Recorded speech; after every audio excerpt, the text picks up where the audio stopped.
నామమే అమృతం శ్రీరామ కీర్తనం సుకృతం ఈ రామచంద్రుడే లోక రక్షయని అంతరాత్మ పలికే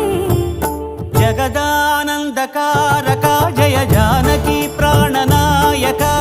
శుభ స్వాగతం ప్రియ పరిపాలక